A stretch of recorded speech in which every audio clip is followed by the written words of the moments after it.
Pablo Groups o ALG. So hello din po sa ating mga kaibigan mula sa ALG. Ayan, hello sa inyo. So ngayon, pag-uusapan po natin ang juvenile justice, kung bakit mahalaga itong juvenile justice. Pero bago natin pag-usapan kung gaano ka-important ang pag-recognize sa juvenile justice, ay tanungin muna natin sina Attorney Loy at Mela kung ano ba ang ibig sabihin ng juvenile justice. Ayan, Attorney Loy, ano po ba juvenile justice kapag narinig natin, ano po ba itong juvenile justice? Ay, thank you po Ate Edlin ano. So, siyempre sa konteksto ng Pilipino, ang juvenile justice, yung naiisip nila doon is siyempre Republic Act 9344. Pero ang juvenile justice in itself po ay isa po tong batas o sistema sa lahat ng gobyerno sa buong mundo na kung saan tinataguyod ito para mabigyan ng pangalawang pagkakataon ang mga batang nagkamali, no? So, lahat po ng 'pag sinabi nating juvenile justice, ang gusto lang pong gawin ng sistema na 'to ay lahat ng parte ng sistema ng justice sa kahit anong bansa ay may layunin na tulungan lahat ng bata na nagkamali. Gusto nilang magkaroon sila ulit ng pangalawang pagkakataon, maituwid ulit yung landas nila. So, parang community po yun na nagtutulungan po na matulungan yung batang nagkamali. Ayun. Ang ganda naman ng sinabi ni Attorney Loy, bigyan ang bata ng pangalawang pagkakataon or second chance. Ayan. So, hindi lang sa pag-ibig, 'di ba? Tama ba 'yun? Hindi lang sa pag-ibig tayo kailangan magkaroon ng second chance. Kailangan unahin natin ang mga batang nagkamali o nagkaroon ng problema sa batas na magkaroon ng pangalawang pagkakataon, second chance, or even more. Tama ba 'yun, Mela?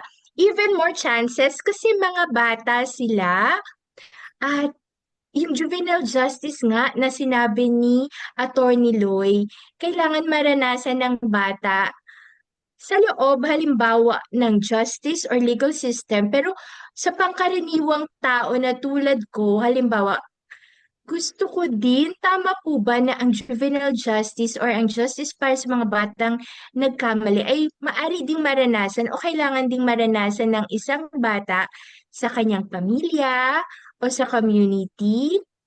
Okay ba yung ganong pagtingin, Miss Mela? No,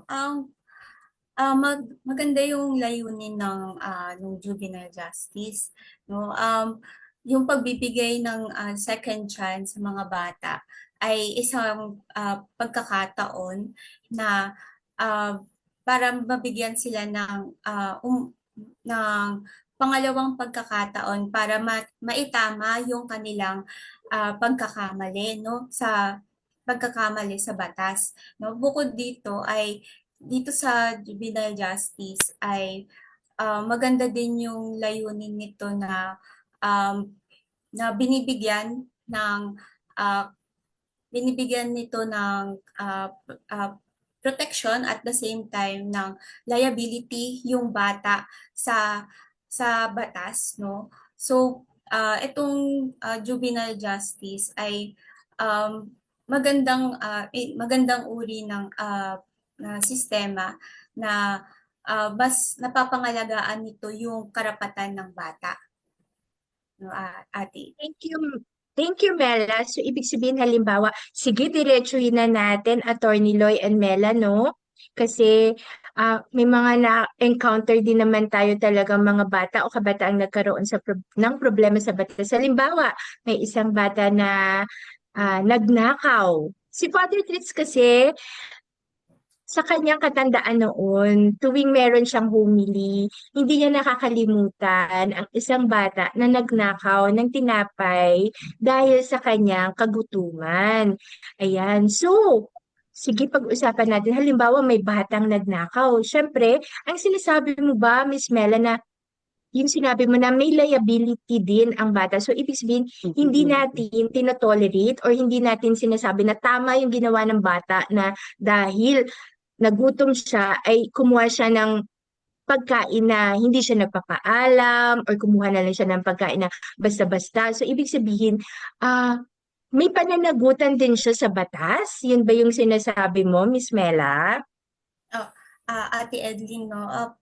Yun yung yung gusto kong din ibig sabihin, no?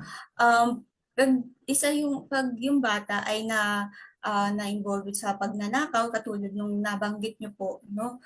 Ay sa ating batas ay may pananagutan pa rin siya, no? May pagdadaanan siyang proseso, no? Kung ano yung kalagayan niya bilang bata, no? Kung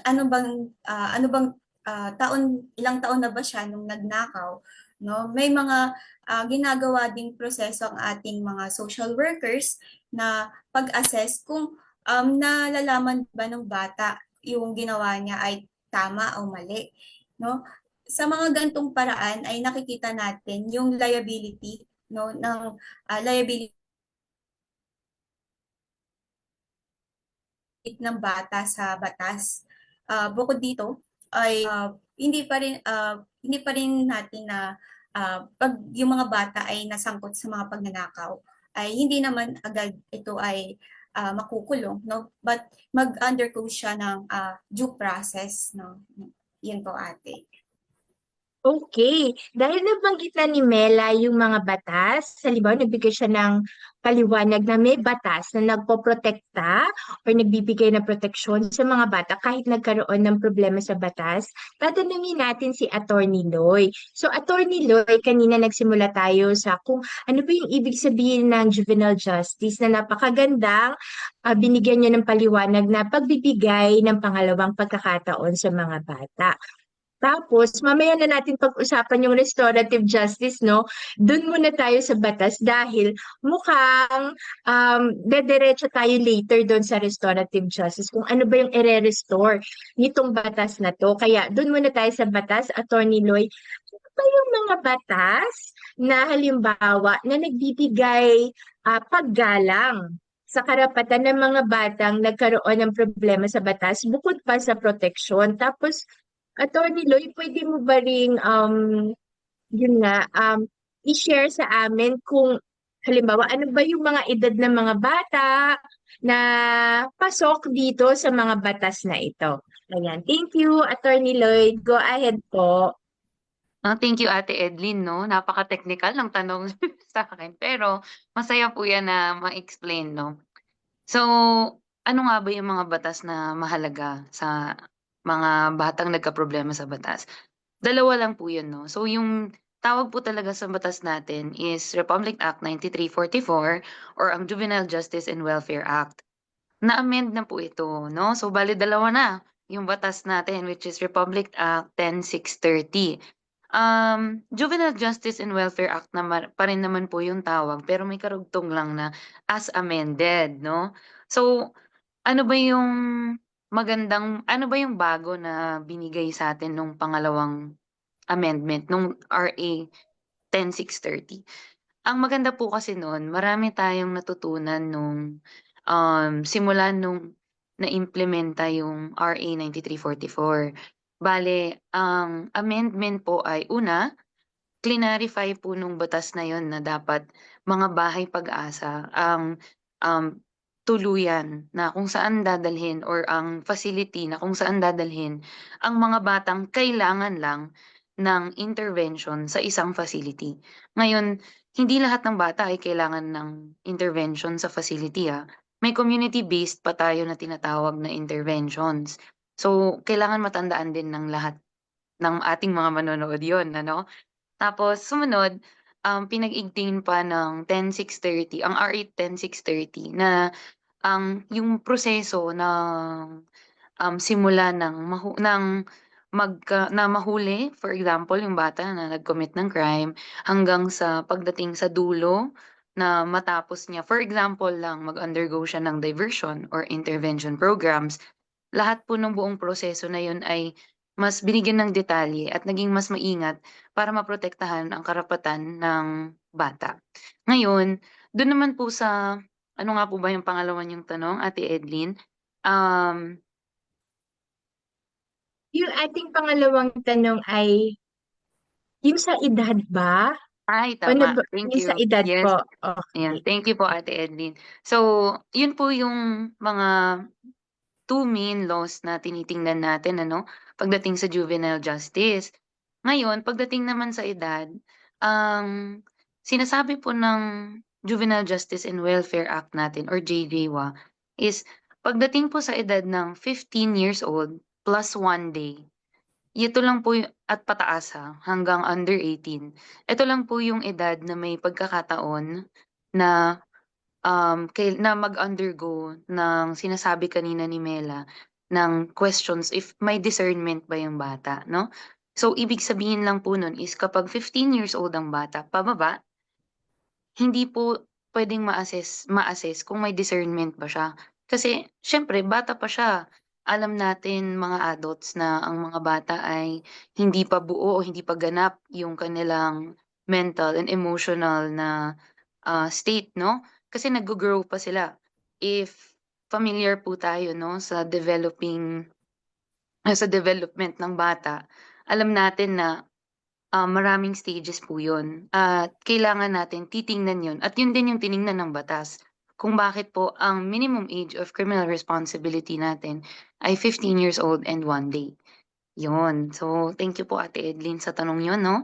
Sana nasagot ko po yung tanong.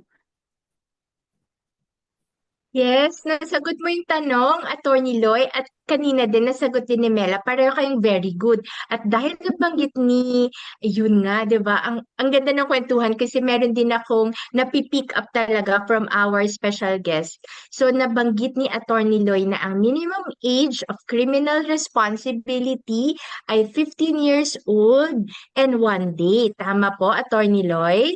Tama, ano? So, ibig sabihin, pag 15 years old, naku, gusto ko na sana mag-share, no? Kasi yes, may mga kilala ako na wala pang 15 years old. Talaga naman po, kapag mabubuting mga bata, matatalinong mga bata, pero may mga pagkakataon, ang mga desisyon po talaga ay masasabi natin na hindi naman sa hindi nila pinag-isipan. Pinag-isipan din nila, pero maaring sabihin natin na oh, hindi pa ganun kalalim ang discernment o yung parang pag-unawa sa consequence ng kanilang mga desisyon o behavior.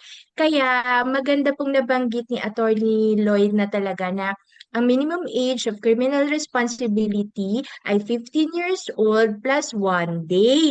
At para sa ating lahat na hopefully nakikinig din, ayaw natin sanang babaan ito. Babaan ito dahil nga yung paliwanag kanina na before 15, hindi pa natin talaga ma-assess ang kanilang halimbawa discernment o pagkaunawa sa magiging consequence ng kanilang mga action, behavior, or even decision. So, magandang napag-usapan na rin natin ito ngayon, Attorney Loy and Mela, kasi dun nga sa karanasan natin din, kahit maikling panahon lamang yung naranasan ko sa pag-assist sa mga batang nagkaroon ng problema sa batas, nakita natin na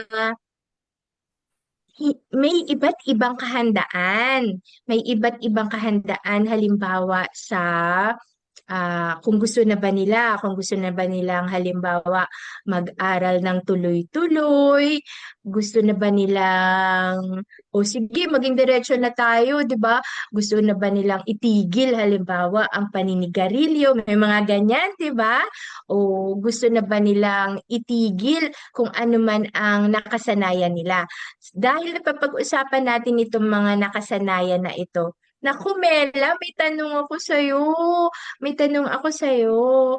Um, Mela, sa palagay mo ba, ang konteksto ng mga batang nagkaroon ng problema sa batas ay meron ding epekto kung bakit sila, halimbawa, nagkaroon ng problema sa batas? Ayan. Thank you, Mela. And thank you po Ate Edlin sa question, no. So, yung mga ano ating mga children in conflict with the law, no? Yung kanilang mga profile na tinatawag, no? Kadalasan ito yung um, mga bata na malaki yung impluwensya ng kanilang mga kaibigan, no? Kapag karamihan sa sa ating mga CICL, no, na um, yung mga dahilan nila kung bakit sila nasasangkot sa kanilang sa batas, no, una peer pressure, no, nape-pressure sila ng kanilang kaibigan, no. Pangalawa, no, yung nakikita din natin na pupush na factor dito ay yung kanilang pamilya, no. Kadalasan yung mga ating mga CICL ay yung kanilang magulang ay it's either ay nasa broken family or hindi sila nabibigyan ng sapat na atensyon, kung kaya't naghahanap sila ng atensyon sa ibang tao, no. Kung kaya't, no, yun ang nagiging dahilan kung bakit sila mas naglilin on sa kanilang mga kaibigan. Kasi dun sila mas nagiging ah, katanggap-tanggap, no, kaysa sa kanilang mga pamilya. No, isa ding nakikita natin sa mga ating mga CICL ay mga biktima din ng sistema, mga kahirapan, no. Isa sa mga dahilan kung bakit ay karamihan din sa ating mga CICL ay kanilang kaso ay pagnanakaw dahil ay sa kahirapan, no, which is nakakalungkot din na realidad na nararanasan ng ating mga kabataan, no.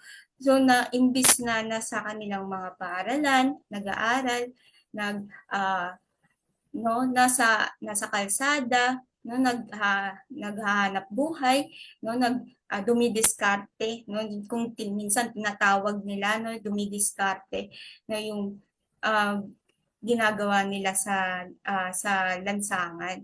So ito yung mga realidad na hindi natin nabibigyang pansin sa ating mga CICN ate.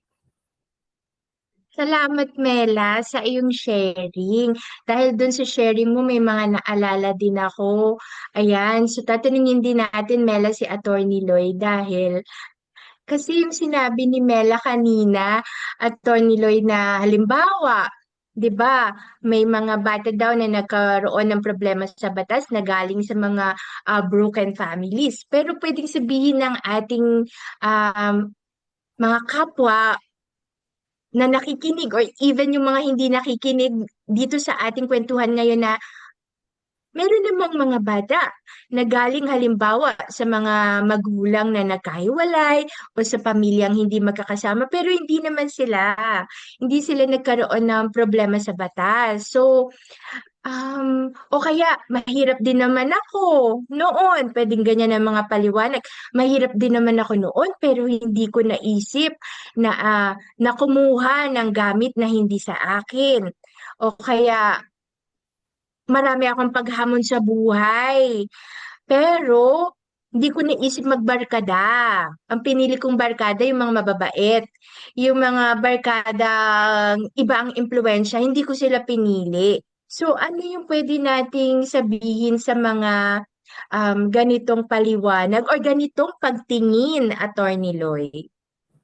Thank you, Ate Edlin, no? Ganda ng tanong na yun. So, sa madaling salita, ano, oo, totoo naman yung mga ganun na concern. Naririnig din po namin yung mga tanong na yun. Pero dun po tayo babalik sa ang unang-una sa lahat, wala naman pong tao na pinanganak ng parehong-pareho. Ako may kambal ako, pero kami ng kambal ko magkaibang-magkaiba kami, 'di ba? So, siguro yun din po yung gusto kong ma-explain kung dun po sa mga nagdududa, sa mga batang nagkamali, 'no? May mga batang mas mabilis mag-mature, may mga batang mas mabilis umintindi, mas matatag ang loob, 'no? So, siguro yung masasabi ko po ay on the other hand din, may mga bata po na mas mahina ang loob, mas mas matagal bago ma-realize kung ano ba talaga yung ikabubuti nila, no, ng future din nila. So, siguro yun din po yung dahilan kung bakit importante na lahat ng kabataan ay may adult sa buhay nila na titingnan sila kung ano ba talaga yung kailangan ng batang 'to. Tapos kung hindi man nila yun mahanap sa pamilya, kasi ayoko na, nakakalungkot isipin ano, pero aminin natin hindi lahat ng pamilya ay magkakasundo, 'no? Pero minsan malapit sa lolo, sa lola, sa tita, sa ninang, 'no? Sa ninong, 'di ba? Pero yun po siguro yung gusto nating ano, i-emphasize, 'no? So, tayong lahat na mga adult, ang maganda na tingnan natin is ano ba yung maitutulong ko sa batang 'to? Parang regardless of kung ano yung relasyon natin or kung paano niyo siya nakikilala. So, yun po yung role nating lahat bilang isang community 'no? Kailangan gabayan natin yung bata. Hindi mo sasabihin na parang, "Di ko naman anak yan, hindi ko na yan problema." Hindi naman puwedeng laging gano'n, 'di ba? So, 'pag gano'n, kailangan din po natin mag-step up din po. Thank you, Attorney Loy.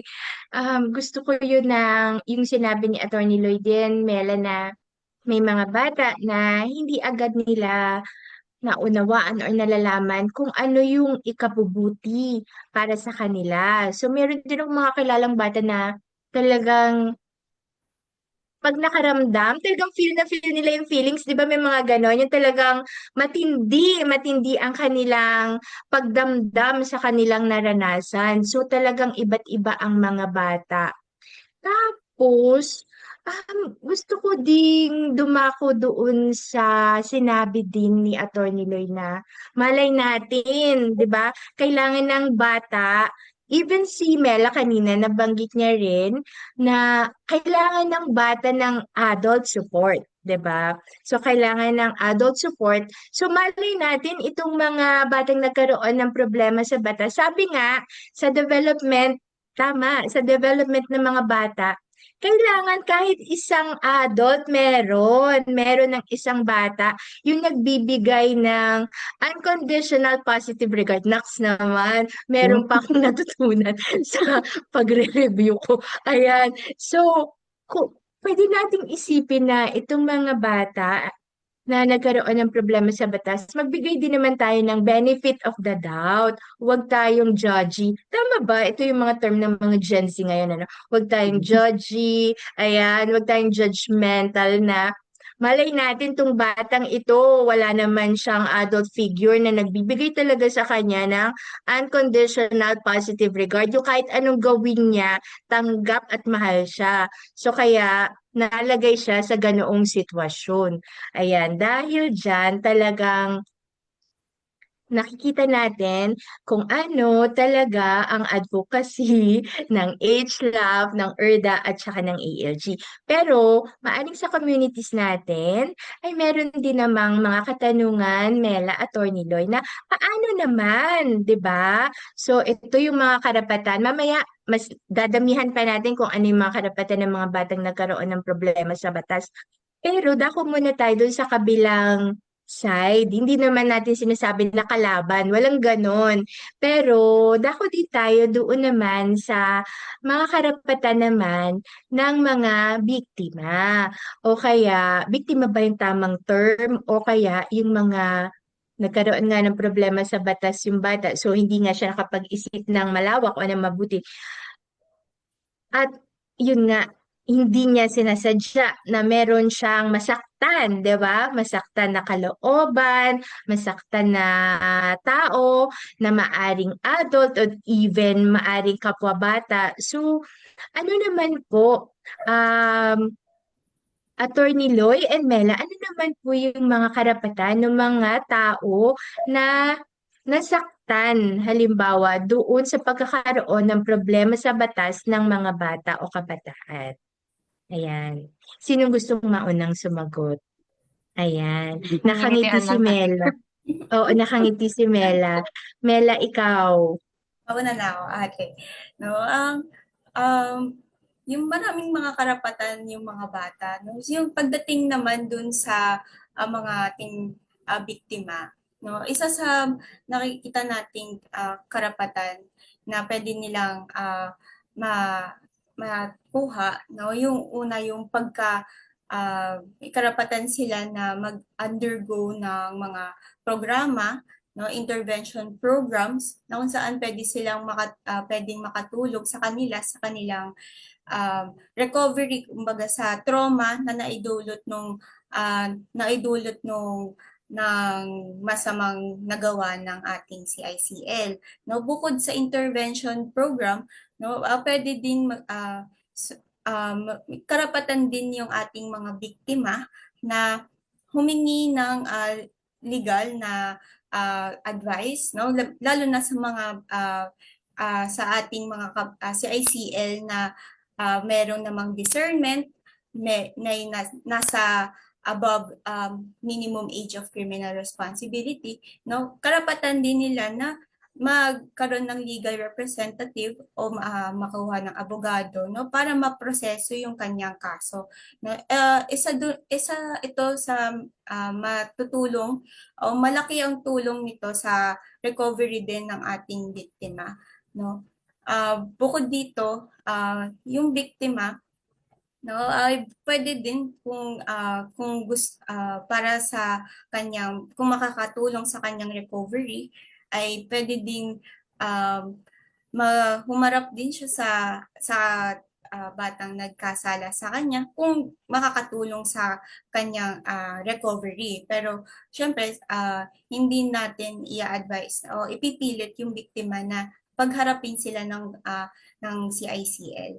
No, ito yung mga karapatan na maaring makuha ng ating biktima sa batas. No? Si Ate Loy, may dagdag. Thank you, Mela. Sige, Attorney Loy, pwede mo bang i-relate ito doon sa restorative justice? Kasi parang ito ba yung point na nire-restore natin kung ano man yung, kasi pag sinabing restore, di ba, parang merong nasira, no? May nasira, maaring tiwala doon sa batang nagkaroon ng problema sa batas. Ito bang pag-aasikaso din o pagtulong sa nabiktima ay paraan ng pagre-restore o pagkakaroon ng restorative justice? Salamat, Attorney Loy. Thank you, Ate Edlin, no? So, thank you rin, Mela. Ang ganda nung start kasi sinimulan mo dun sa mga karapatan ng biktima. Pero para maiba naman, sakto si Ate Edlin, naisip ko na rin i-introduce yung restorative justice, no? So ano ba yun, di ba? Yung restorative justice po, first time yun binanggit sa Juvenile Justice and Welfare Act natin, no? Pero magkaiba siya. Iba siya sa juvenile justice in the sense na isa pong parang approach po kasi yung restorative justice, no? So, pwede siyang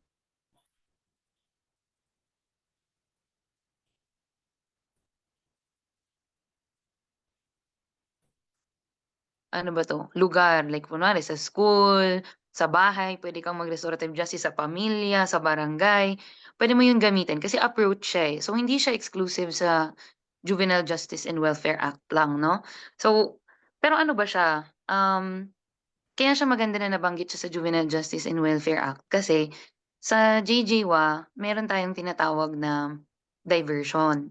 So, itutuloy ko lang 'to habang nawala yung internet ni Ate Edlin. Okay. So, meron pong diversion sa Juvenile Justice and Welfare Act. Dito, pumapasok lang po yung diversion kung ang batang nakakomit ng isang crime ay natagpuan na parang inamin niya na, "Oo, nagkamali ako," 'no, gano'n, 'no. So, nagkamali ako. So, tanggap niya at siyempre dahil inamin niya 'yun na nagkamali siya, puwede siyang mag-undergo ng diversion. So, ano yung diversion? Dinivert from trial to something else, 'no. So, intervention programs na yung gagawin. So, community na po yung tutulong. Ngayon, kaya 'to mahalaga para sa biktima, mahalaga rin kasi yung restorative justice para sa victim. Kasi ini-empower yung victim to demand or to ask for what he or she or they need, no? kung anong pangangailangan. Tulad nung halimbawa na binigay ni Ate Edlin, ano ba ang nasira? Tiwala ba? Nasaktan ba? Nanakawan ba? 'Di ba? So, sabihin natin serious physical injuries or something yung nangyari, ano ba yung kailangan talaga nung biktima? Ngayon, hindi automatic yun na pera, hindi automatic. Alam mo, may mga instances pa nga na yung tunay na kailangan nung mga biktima ay hindi mo na sana ulitin yung ginawa mo, 'di ba? So parang ito yung pagkakataon na para sa biktima na mag-participate dun sa diversion committee na sinasabi natin, 'no? So siyempre, hindi na tayo magiging technical, 'no? Pero sa madaling salita, may pagkakataon yung biktima magbigay ng kung ano ba yung kailangan niya galing dun sa batang nagkaproblema sa batas, 'no?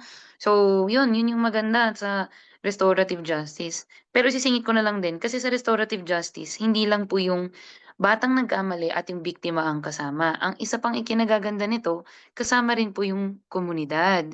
So may 'pag may crime na na-commit, 'di ba, alam natin na yung kaso nakapangalan na Republic of the Philippines versus ganito, ganyan. Ngayon, ibig sabihin kasi nun na kapag may crime na na-commit, hindi lang siya pagkakamali sa ibang tao, may pagkakamali rin na nagawa sa society or sa community. Kasi kung may nangyaring crime against person A, 'no, si person B kahit kapitbahay lang siya, kakabahan na siya kasi, "Naku, baka sa'kin naman mangyari." Parang gano'n po yung thought ng kaya affected ang community. So, meron din pong power yung community na magbigay kung ano yung kailangan nila para ma-restore kung ano yung peace na meron before everything happened, 'no? So, kaya siya restorative justice, 'no? So, yun po yung pinakasimple kong kayang maisip na ma-explain ang restorative justice po, Ate Edlyn. Thank you, Attorney Loy. Very good naman talaga kayo ni Mela sa inyong mga pagpapaliwanag. Tapos, nagustuhan ko din nung narinig ko yung sinabi mo, Attorney Loy, na may mga adults pala, Mela, no, na kasi kapag iniisip ko, maaring marami na mga matatanda talaga yung sinabi, pero maaring hindi rin matatanda, 'di ba? Na maaring iba yung pagtingin sa mga bata o kabataang nagkaroon ng problema sa batas. Pero dun sa halimbawa ni Attorney Loy kanina, meron din palang mga tao na ang gusto nila ay wag mo na lang ulitin. Sana, wag mo na lang ulitin kung ano man yung maling nagawa. So, sa inyong experience, Mela, kasi iba to, Attorney Lu, yung parang, kasi kadalasan ang napapag-usapan, yung mga tao na merong talagang ibang pagtingin sa mga batang nagkaroon ng problema sa batas o CICL. Pero meron din palang mga tao na yes, nagawa ng mali ng CICL, pero ang gusto ay wag mo na lang ulitin. Parang ganun. Sa inyong karanasan, Mela, may mga na-encounter ka ba ng mga tao na ganito na talagang nagbibigay ng pangalawang pagkakataon sa ating mga bata? Um, Ate Edlyn, no, yung bigyan ko lang ng konting background. Nung nag-ano ako ng internship sa Quezon City, no, SSTD, no, doon ko nag-handle ako ng mga kaso ng mga CICL at CAR. Dito yung isa sa mga naalala ko, no, yung may kaso tong batang to na paulit-ulit na nagmuha ng gamit, no, at nakita ko dito yung nagkaroon ng dialogue ko yung biktima at saka yung bata, no? At isa din sa na-witness ko doon na yung biktima ay nagsasabi na yun, wag nang ulitin kasi bata pa lang siya, ilang taon pa lang yun, mga around uh, 10, 11, 12, mga ganung mga edad. No, nakita kasi na-interview ko sila, nung napagharap sila, no, akala ko nga mag-ano sila doon, magkakaroon ng commotion, pero hindi, no. So nagkaroon na nadaan sa discussion, no, may at least maano na maayos na diskusyon na kung saan yung biktima ay pagkatapos niya narinig yung mga dahilan ng bata, no, sa kanyang mga sa kanyang ginawa, ano na doon niya na nakita na yung may mga reason pala behind that act, no, kung kaya't nabigyan niya ng pangalawang pagkakataon, no, yung bata na yun na wag nang ulitin yung paulit-ulit, at um, binigyan niya rin ng advice na sana sa susunod, no, ay wag niya nang ulitin yung pangunguha kasi paulit-ulit eh. So um, nagkaroon siya ng pag-unawa sa actions nung bata, no. Dun sa scenario na yun nakita ko na may mga ganun pa rin pala na kaso na kung saan na mas nauunawaan pa rin ng biktima yung mga nagawang kasalanan ng bata, no. Nakikita dun yung kumbaga yung nabanggit natin yung restorative justice na kung saan nagkaroon sila ng um, sabihin natin forgiveness o nagkapatawaran sila, no, nag-amend sa kung ano man yung nangyari na kasalanan ng bata between sa bata at dun sa biktima, no. So nakikita din dito yung epektibo din na yung gantong approach kasi pagkatapos nun, habang nag-stay ako sa SSDD, no, hindi na ulit bumalik yung bata tsaka yung barangay dun sa office, no, at na nagaba, na sa pwede natin masabi na na-improve yung behavior ng bata sa ganong approach, no. So um, maganda yung yung pagka-handle din nung yung discussion between sa victim at saka dun sa bata, kung kaya't naging successful at nagkaroon tayo ng mga restorative justice. Ayun, ate. Ayan, happy kami ni Attorney Loy. Congratulations sa iyo, Mela, dahil na-witness mo, naranasan mo talaga first hand ang restorative justice na posibleng-posible talaga. At ayan, bumabalik na ang tiwala ko. Naks, may ganun. Bumabalik na yung tiwala ko sa mga tao. Ayan, hindi naman po, may tiwala pa rin. Pero yung makarinig ka ng ganoong kwento at karanasan ay um, nagpapalakas ng loob natin, di ba, Attorney Loy, nung mapakinggan natin yung sharing ni Mela na yes, possible. May mga taong kayang magbigay ng juvenile justice o pangalawang pagkakataon kung restorative justice ang approach sa pag-uusap ng mga bata at ng mga nabiktima. Halimbawa, ayan. Dahil maraming nabanggit si Mela na magagandang halimbawa ng karapatan ng mga bata. Ayan. So, babalik tayo, Attorney Lloyd, kay Mela, no? Sige, Mela, kasi nabanggit mo kanina yung may mga karapatan ang mga bata, karapatang mapakinggan. Ayan, pero bukod doon, karapatang mapakinggan doon sa dialogo, karapatang makapagsalita, malamang, ini-imagine namin ni Atty. Loy, malamang talagang nabigyan ng pagkakataong magsalita ang bata. Ano pa ba yung mga karapatan? Magkakaiba ba ang karapatan ng mga bata? Magkaiba ba ang karapatan ng batang nagkaroon ng problema sa batas sa batang hindi nagkaroon ng problema sa batas? Ikaw muna, Mela, tapos si Attorney Loy, ha? Okay, Mela, go ahead. Thank you, ate. Medyo yung question. Yung pagdating naman dun sa karapatan ng bata, no? Pare-parehas sila ng karapatan, no? Yung karapatan ng bata na at yung karapatan ng mga batang nagkasala sa batas paano natin nasabi, no? Parehas, una sa lahat, parehas silang bata, no? Ang pinagkaiba lang is yung isa is nagkasala sa batas, no? Kung saan binibigyan natin sila ng karapatan para develop o pagka pagdating sa pag-develop, no? O yung pagbibigay ng, ayun, nabanggit natin second chance, kung saan kasi pagdating kasi sa development, no? Hindi naman natin may iwasan yung magkamali ng ating mga desisyon, ng ating mga kaugalian, no?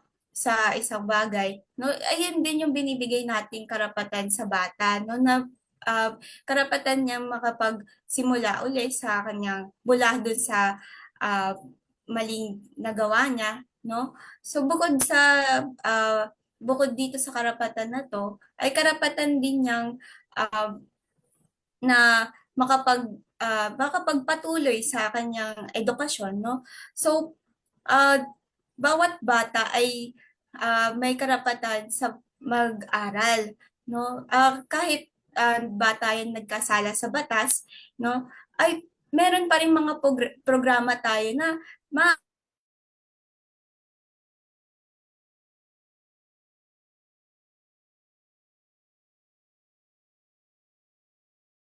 na experience ko na nahawakan kong kaso, no? Yung bukod sa pagbibigay ng alternative learning system ay habang habang nasa loob sila ng bahay pag-asa ay patuloy pa rin sila nag-aaral, no? Binibigyan sila ng modular learning. Nandito nakikita natin na karapatan pa rin nilang makapag-aral at makapagtapos, no? So bukod dito may yung karapatan, no, ng bata na ah, maging bata, no? So yung pagdating sa maging bata ay um, ang ibig kong sabihin dito ay yung pagbibigay sa kanila ng um, yung right to education, no? Yung karapatan nilang makapag laro, ah, makapaghalubilo sa kanilang kapwa-bata, no? So ito yung mga karapatan na kahit yung isang bata man o yung isang batang nagkasala sa batas ay natatamasa pa rin. Thank you at ay sasabihin ko sana thank you Attorney Mela. So sorry. Ayan, thank you po sa ating social worker na si Mela. Ngayon, si Attorney Lloyd din naman. Tapos, maganda yung mga nabanggit na karapatan ni Mela. Yun din yung mga karapatan na tinataguyod ng ERDA para sa mga bata, makapag-aral, makapaglaro, makapaghalubilo. Ngayon naman, Attorney Lloyd, ano pa yung mga karagdagang karapatan ng isang batang nagkaroon ng problema sa batas? Kasi halimbawa, nabanggit mo yung papasok sila sa diversion program. Ano pa yung mga karagdagang karapatan nila, lalo na halimbawa sa barangay level or sa halimbawa, umaabot ba sila sa police level? May mga ganun ba? Ano yung mga karapatan pa nila? Thank you, Attorney Loy. Thank you, Ate Edlin. Thank you rin kay Mela. So, Ate Edlin, kung okay lang, no? Kasi may naalala ko na favorite ko to na kwento.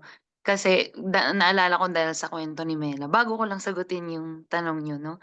Meron din kasi kaming nabisita na bahay pag-asa sa Mindanao na hindi lang nag-aaral yung bata ng tulad na nasa loob, ano?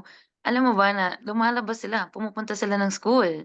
Tapos, lahat ng tao sa barangay, kilala sila na nakatira sa bahay pag-asa. So, kunwari, may magpasaway, sinusumbong agad dun sa head ng barangay, sa head ng bahay pag-asa. Tapos, tulad ng magulang, no? Parang yung mga house parent doon, parang totoong magulang na pagsasabihan nila yung anak nila, ganyan. Nakakatuwa talaga yun kapag may mga sitwasyon tayo na kaya naman palang bumuo ng bahay pag-asa na parang bahay lang talaga, no?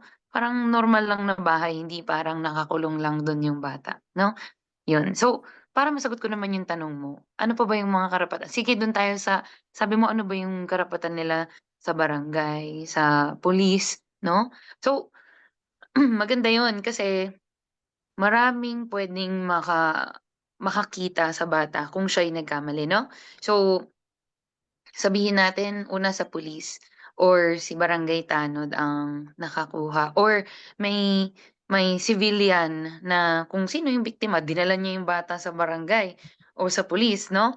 Kung gano'n, yung karapatan lang naman ng bata ay kailangan agad-agad i-contact dapat number 1 yung social worker, number 2 yung magulang niya, 'no? So, 'yan yung mga kailangan tawagan agad 'no? Kasi hindi dapat, ma-interview yung bata about what happened nang wala yung social worker o yung magulang niya o guardian niya, 'no? So, aside from that pero puwede naman siyang tanungin ng nagugutom ka ba, nauuhaw ka ba, kailangan mo bang magbanyo? Siyempre mga basic needs yun. Kailangan kailangan mabigay mo yun sa bata kasi basic needs, 'di ba? So, aside from that naman, yung iba na kailangan nandun na yung social worker. Siyempre hindi na natin kailangan sabihin, pero sasabihin ko, hindi may karapatan siyang hindi makulong kasama ng mga adult. Actually, hindi nga siya dapat makulong at all, ano, hindi siya dapat makulong at all. Dapat may area lang tayo dun, holding area, pero hindi siya sana nakakulong. Dapat meron din siyang pagkakataon na hindi saktan, 'no? Hindi rin siya dapat, i-force or takutin, 'no? Lahat ng makakaapekto negatively sa development ng isang bata ay hindi dapat gagawin, 'no? Hindi dapat sabihin, yun pa. Yun yung isa siguro sa pinaka-challenging sa ating mga, um, ano ba 'to, mga implementing officers 'no, 'yun mga implementing, officers both sa local at sa police level 'no. Um, Mahirap kasi lalo na kung sanay tayong nakikipag-ugnayan tayo sa mga adult, madaling dalhin yung mga salitang nakasanayan nating sabihin. Pero 'pag may bata, kailangan po iba yung approach ano. Kahit pa ba I mean aminin natin 'no, Ate Edlin tsaka Mela.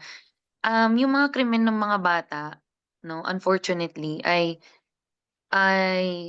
parang mas malala. So, parang lately or at least siguro yun yung naha-highlight sa social media 'no. Medyo ayoko naman siyang i-term na heinous 'no, pero ganun yung level, eh, 'no.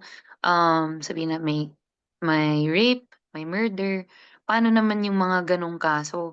Ngayon kung tutuusin, madaling magalit 'no, mabilis makagalit yung mga gano'ng sitwasyon kasi totoo naman napakalubha nung krimen na ginawa 'no, ta's usually sa kapwa minor pa nagagawa 'no. So hindi ko naman pong, masisisi ang mga nagagalit, nakakagalit naman talaga.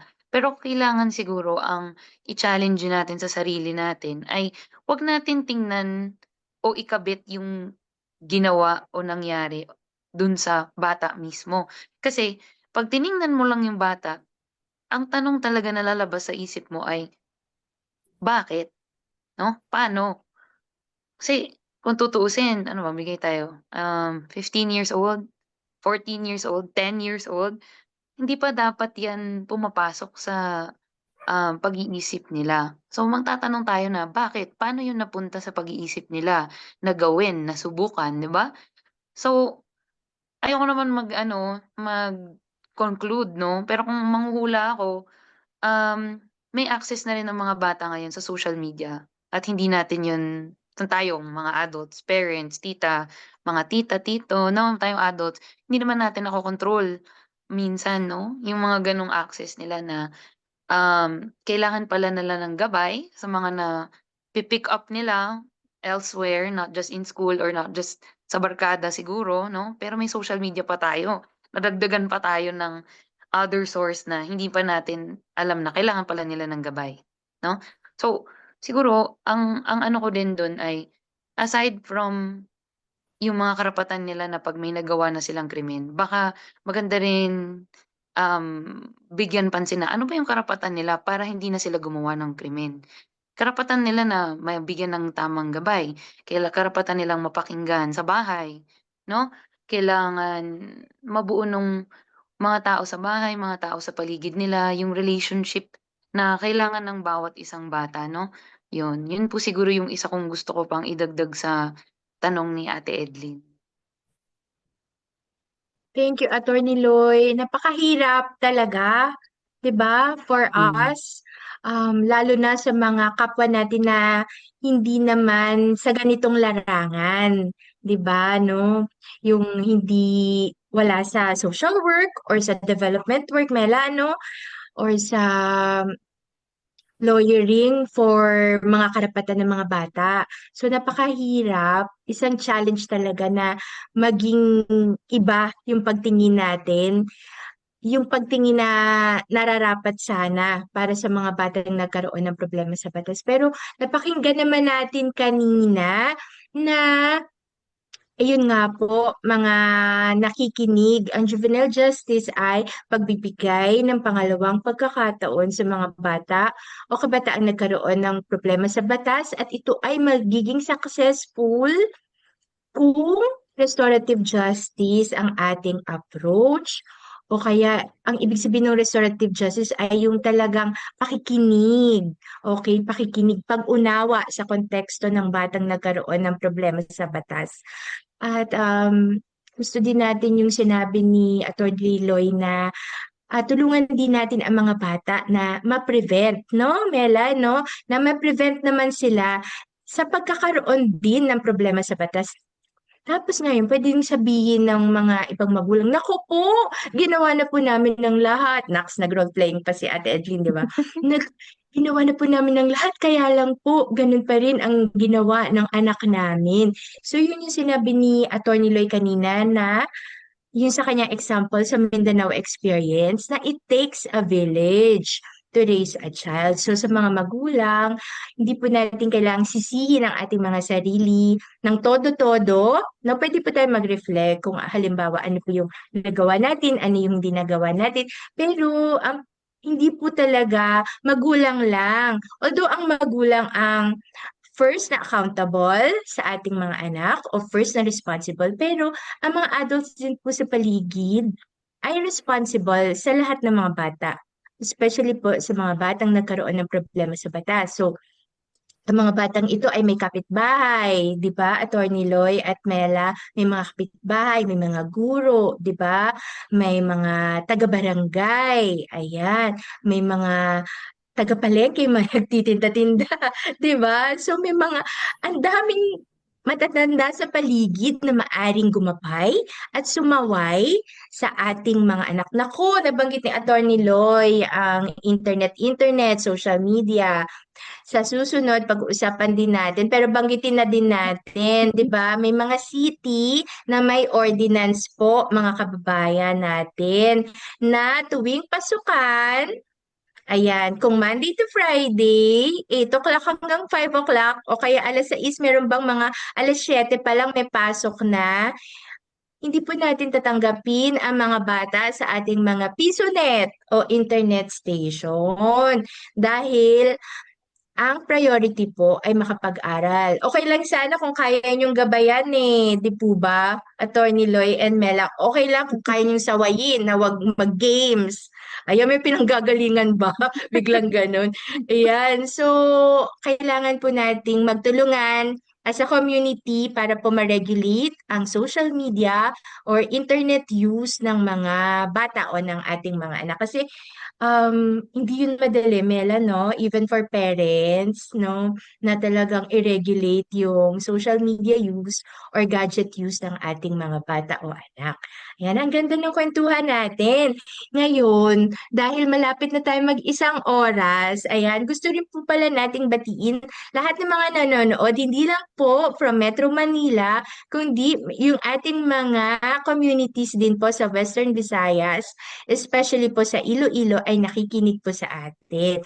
Tapos, alam nyo ba, hindi lang naman, 'di ba, Attorney Loemela, hindi lang puro bad news ang mga batang nagkaroon ng problema sa batas. May good news din 'yan. So, bago ako mag-share ng aking experience, gusto ko marinig muna sina Attorney Loy and Mela.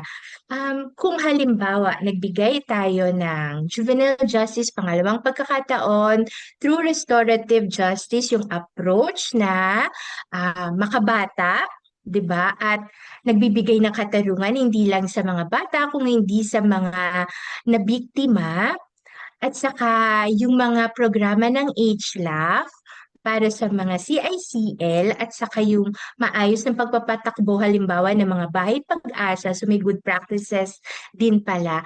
Ano yung effect nito sa mga batang nagkaroon ng problema sa batas? Ayan. Sino gusto mauna? Ayan. Nakangiti si Attorney Loy. Ayan. Sige. Hindi Go ako. ahead, Attorney Hindi Loy. nag-smile si Mela, naunahan ko siya mag-smile. Actually, Yes. Ate Evelyn, maganda yun, no? Marami kaming mga sharing from our partners, no? Dami naming partners, oh my gosh. Try kong banggitin, magbabanggit ako ng mga nakatrabaho ko. Kasi ako isa rin, mas bago ako sa aming CDO na wala lang dito, no? Pero siguro banggitin ko na lang po yung mga naka-attend during our 3-day Maker webinar na online din, no? Kung gusto nyo pong manood, available pa po siya dun sa page ng HLAF, no? Pero meron pa kami dun mga nag-share na sabihin natin sa city po sa Pampanga po, sa province of Pampanga, sa Mabalacat. Meron po silang dalawang guest na pina-attend na nag-share na dati po silang mga batang nagkaproblema sa batas at sinunod lang po nila yung programa o yung interventions na binigay sa kanila ng social workers sa Mabalacat City. At ayun ngayon, doon na sila nagtatrabaho. Alam mo ba yun, Ate Edlin?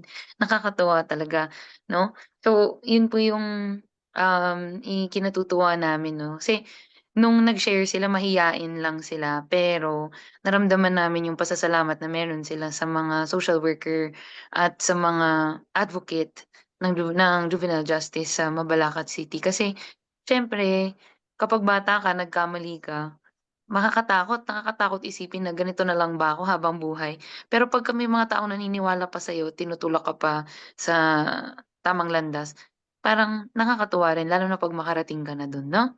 Tas ibibigay ko kay Mela yung sa iba pang nag-share kasi 4 ata yung nakapag-share o 3 nung Maker webinar namin. Ibigay ko na sa kanya yung iba na guests namin. Thank you, Attorney Loy. Go ahead, Mela. Ayan. So, pagdating naman dun sa mga mga sharing ng ating mga former CICL, no? Maganda yung mga sharing ng mga nakaraang webinar, no? Nung isa sa mga nag-share doon yung um, tungkol naman dun sa itong batang to is former CICL at ngayon nakapagtapos ng college, no? At ngayon may pamilya na siya, no? Mayroon na siyang magandang anak, no? Na nagiging inspirasyon niya para magpatuloy sa kanyang at pagbabago ng buhay, no? So ito yung nakita natin na um, yung parang yung naging bunga nung ating juvenile justice, no? Yung mga gantong kwento ng uh, ating mga former CICL. No, ito yung mga uh, natatamasa nila dahil meron tayo juvenile justice system na binibigyan sila ng pangalawang pagkakataon na ma-rebuild ulit yung kanilang pamumuhay, no? Yung isa pang nag-share sa amin, ito medyo bata pa siya, no? Yung mga nasa teens pa, no? Sa ngayon ay nasa senior high school na siya, no? At nakapagtapos siya ng with honors, no? Ngayon nag-nursing college na siya, no? Nag-nursing, kumukuha ng nursing. No, ito yung mga example na nakakatuwa na ito yung nagbunga dun sa juvenile justice system na sa tulong ng ating mga local social workers, mga ating house parents sa mga bahay pag-asa, yung implementing officers natin sa barangay, no? Ito yung mga bata na nabigyan ng pangalawang pagkakataon at ngayon ay patuloy pa rin nagbibigay inspirasyon sa kanilang kapwa kabataan, kapwa mamamayan na mga Pilipino na ato ako, no, posible yung restorative justice, no, at malaki din yung pasasalamat nila sa sistema ah, na binigay sa kanila, no. Yun, ate. So, Thank you, Mela. So, ayan po, nadinig po natin na meron na po tayong success stories. Pero syempre, Attorney Loy, sa totoo, meron din talaga tayong hindi success stories, alam nyo. Pero hindi tayo huminto. Dahil ito, i-share, Nox, nag-share na ng personal experience. Ayan, dahil nga po, ang una kong assignment sa Erda Foundation ay para din po sa mga bata o kabataang nagkaroon ng problema sa batas. Meron po tayo halimbawa isang kabataan or bata na very promising. So nag-vocational course, nag-on-the-job training, kaya lang hindi niya natapos niya yung on-the-job training and then nag-work na siya pero hindi niya natuloy. So, ah tinalo na naman siya, halimbawa, tinalo na naman siya ng kanyang pinagdaraanan.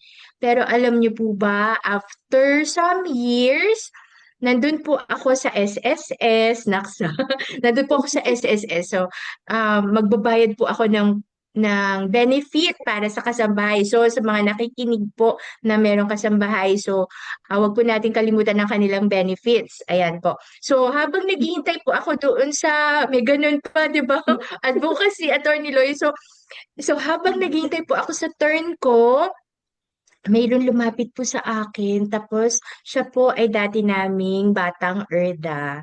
Ayan po. At sabi niya sa akin, sorry po, ma'am, kung nagbigay po kami ng, halimbawa, ang term kasi nila, kung naging pasaway po kami o binigyan po namin kayo ng sakit sa ulo, yung mga ganyan ang terms nila, no? At nung time na yon siya ay nag-work na rin sa isang company, sa isang private company. So, malamang nakatapos na rin siya ng kanyang pag-aaral para makapag-work din sa ganitong kumpanya. So, ayan po, talagang marami tayong mga kwento ng pag-asa. Hindi naman talaga agad nagiging successful. Kahit naman tayo, hindi naman tayo agad nagiging matagumpay sa buhay. Pero kung bibigyan po natin ng pagkakataon ang ating mga bata at kung hindi po natin sila titignan na iba sila sa ibang bata, sa mga batang karaniwan nating na-encounter, ay magkakaroon po talaga ng dagdag ng pag-asa at tiwala sa ating buhay. Ayan, Nox naman, pa-ending na tayo, Attorney Loy and Mela. So, magpapasalamat po ako sa inyo. At meron din palang nakikinig sa atin na mula dati sa programa ng Erda Foundation para sa mga batang nagkaroon ng problema sa batas. Please keep in touch with Ate Joy, ang aming social worker para sa project na yon. Alam mo, Mela, tinatawag din namin siyang Attorney Joy kasi siya din yung naghawak ng mga kaso ng ating mga bata. So, get in touch with Ate Joy para sa mga gathering ng mga batang ERDA. So, wala tayong tinitignan, walang discrimination. Lahat kayo ay batang ERDA. Dahil dyan, hihingan ko na po ng Nax, pa-closing remarks. Si Mela muna, tapos si Attorney Loy. Okay, Mela, go ahead. ay maraming salamat, Ate Edlin, no, sa pag-imbita sa amin ngayong hapon.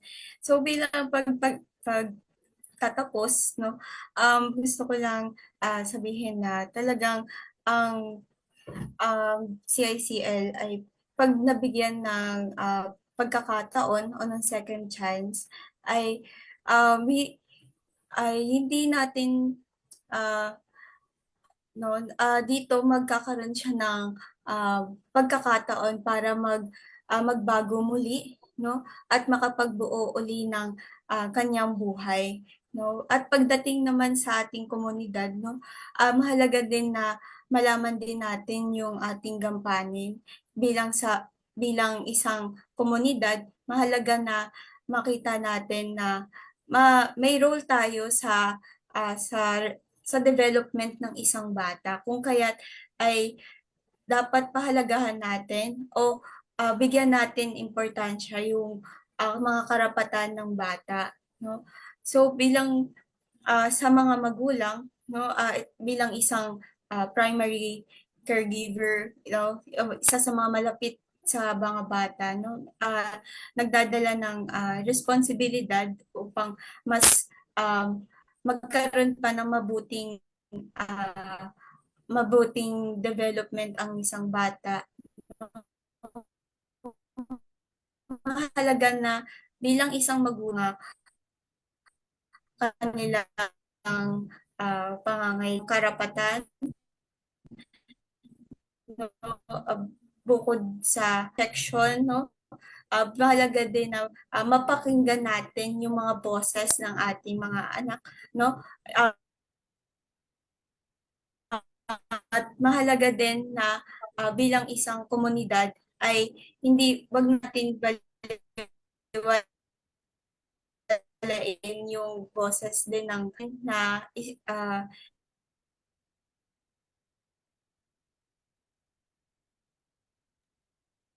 Choppy lang, no? Medyo naging choppy lang si Mela, pero maganda naman yung sinabi niya na sa ating mga pamilya, mga komunidad, bigyan natin ng pagkakataon ang ating mga bata. Thank you so much, Mela. At ngayon naman, kay Attorney Loy, hingi tayo ng kanyang message. Sige po. Siguro message. Gusto ko lang pong ulitin yung kanina ko rin pa pong tinatry iparating po sa inyo, no? Ang pagpapalaki po sa bata, sinabi, term na to ni Ate Edlin kanina, no? Pero ang pagpapalaki po sa bata ay it takes a village talaga. So, sana po kapag po magkaroon ulit tayo ng pagkakataon na makaalam na may batang nagkaroon ulit ng problema sa batas, ay itanong po natin kung ano ba talaga ano kaya yung pagkukulang na ng society, hindi lang ng family, ano. Dapat yung komunidad yun eh. Kasi dapat komunidad ang nakatingin sa bata sa pagpapalaki sa kanya.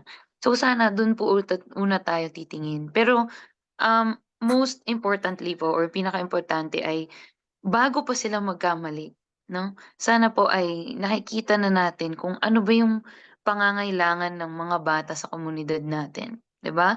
Wag po nating hintayin na magkamali sila. Dapat ay tingnan natin sila, pakinggan natin sila, habang nagpapasaway pa lang pa po sila ng cute-cute lang pero, wag po natin hayaan na palakihin pa o hintayin nating lumaki yung mga problema na mahihirapan na silang baguhin, 'di ba? Siyempre ayaw din natin 'yun para sa kanila kasi kung mangangarap naman tayo, 'di ba, mangarap tayo dapat yung mga kabataang Pilipino talaga ang magdadala sa future natin sa Pilipinas, 'di ba? So, 'yun po. Thank you, ate. Thank you so much, Attorney Loy, Mela. Thank you so much, HLAF. At sa lahat po ng partners ng HLAF, gayon din po ng ERDA. Maraming salamat po sa lahat ng LGUs. Napakahalaga kasi, di ba, Attorney Loy, Mela, ng partnership with our government institution. So, maraming salamat po sa lahat ng LGUs na nauunawaan at sumusuporta po sa kalagayan ng mga batang nagkaroon ng problema sa batas. Ayan po. Tapos, nabanggit nga din po ni na Attorney Loy at Mela na yes, bigyan natin ng pagkakataon ng mga bata, i-prevent natin as much as we can na magkamali sila ng todo-todo, 'di ba? Kaya lang minsan talaga kung hindi natin maiwasan na magkamali sila, bigyan natin ng chance ang juvenile justice, ang restorative justice, kaya wag na po nating babaan ang minimum age of criminal responsibility dahil mas kailangan po ng bata ng pagkakataon, ng gabay, at sabi nga po kanina, na unawain po natin ang kanilang konteksto. So, yan po. Maraming maraming salamat at ayan, naalala ko na naman si Father Chris. So, sa lahat po ng mga batang nakikinig, lalo na po ang mga batang nagkaroon ng problema sa batas, mayroon pong mga tao talagang sadyang nagmamalasakit sa inyo. Huwag pong mawawala ng pag-asa. Naku, nagbigay na ako ng payo.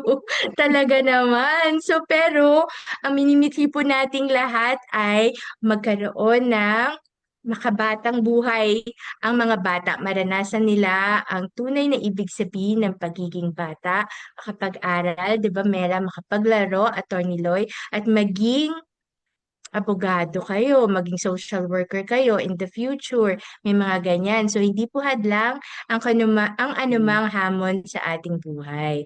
Ayan po. So, we hope po nag-enjoy po kayo sa ating talakayan. Hello, hello din po sa lahat ng ERDA staff na nakinig. Yes, Ate Yoya, happy anniversary po sa ERDA this September at masaya po tayong simulan natin muli ang ating ERDA kwentuhan sa pamamagitan ng pagtataguyod ng karapatan ng mga bata, lalo na ng mga batang nagkaroon ng problema sa batas. Dahil mahalaga po kayo kay Father Tritz. Bye-bye! Bye-bye na tayo, Attorney Loy. We hope po nakatulong po kahit paano ang ating kwentuhan sa advocacy po ng HLAF at ALD. Thank you din, Mela! Bye! See you next po episode ng Erda Kwentuhan. Ayan. So, stay lang po kayo, Attorney Loy, mag-picture taking time, Mela. Pero re-request na natin si Mabs.